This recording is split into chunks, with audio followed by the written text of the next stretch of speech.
and welcome back to my film and TV channel. Hope you're all staying safe and well. We've got what people are calling an epic to look at today. It's always nice to have an epic, isn't it? It's not Marvel or DC.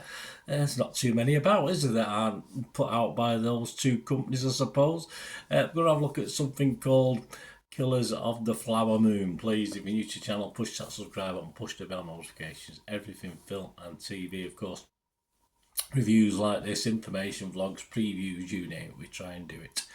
And this is quite a big one to look at today, so I hope you enjoy. Leave us your comments, what you think if you've got a chance to see this.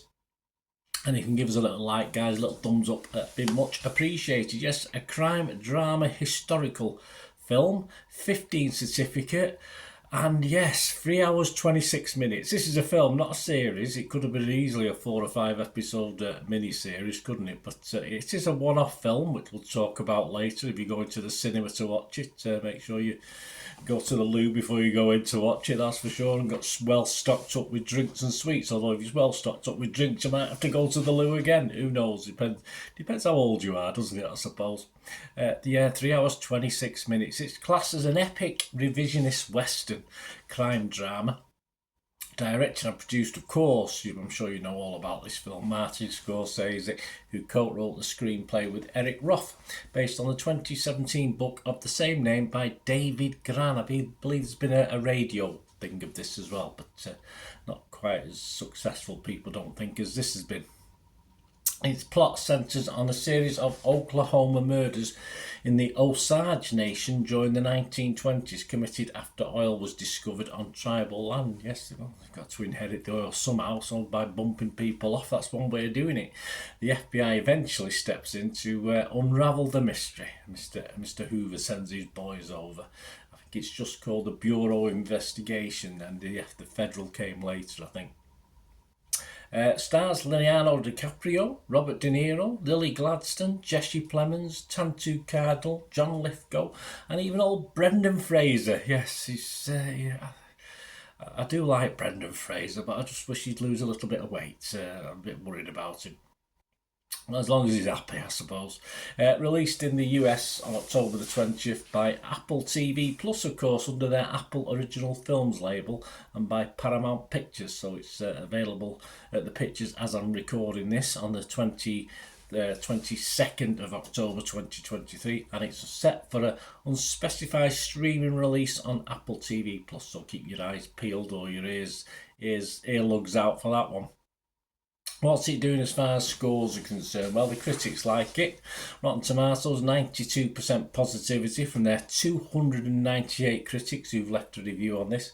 An average of 8.5 out of 10. That's pretty good, isn't it? Consensus reads, enormous in runtime, theme and achievement. Killers of the Flower Moon is a sobering appraisal of America's relationship with indigenous peoples, and yet another artistic zenith for Martin Scorsese and his collaborators. There you go. So they like it. Metacritic, they like it as well. 89 out of 100 based on 59 critics, 53 were positive and 6 mixed. Yeah, I don't know what's wrong with the 6 mixed. Actually had a bad day. No negatives on it. Total Films, Jane Crowther. We have a look at Total Film and Empire even when we get the availability of a review. Total Films, Jane Crowther said, weaving the Tulsa race riots, KKK and the Masons into its tapestry, Scorsese's opus questions the opus, that's another good word, isn't it? Questions the misdeeds of America in the last century while linking them to the pressing issues of today. Well, that's better than us Brits being pilloried, isn't it? Addressing racial violence, nationalism, the continued epidemic of missing and murdered indigenous women, and even our lurid obsession with true crime, Killers of the Flower Moon paints a robust picture of a moment in history that invites viewer introspection. It certainly does. We'll talk about that in my little thoughts. Empire's John Nugent, he wasn't quite as flowery with his decision, but he said, monumental stuff, a story about the deadly legacy of America's colonial sins, both vast and intimate in scope. Exceptional filmmaking by an exceptional filmmaker. Yes, so Empire's John Nugent liked it, didn't he?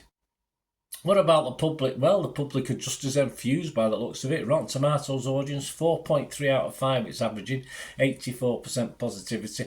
Internet Movie Database, 8.2 out of 10 based on 23,000 scores and reviews. So all these have been to the pictures, I suppose, to watch this. Their users, Metacritic, their users, 8.2 out of 10. So there's nothing not to like, is there? Well, old birders, I'm always a little bit stingy, aren't I, with my scoring, but yeah, I'll start with well, it's not a bad thing actually. It's just Leonardo. I mean, he had a face as though he swallowed a wasp for most of the film, and he mumbles way through this 3 hour 26 minute film of this revisionist western, if you like. But he mumbles well, that's all I can say. He does mumble well, and as well as Leonardo, of course, you just look at those names in that cast. A great cast for this, all taking great roles.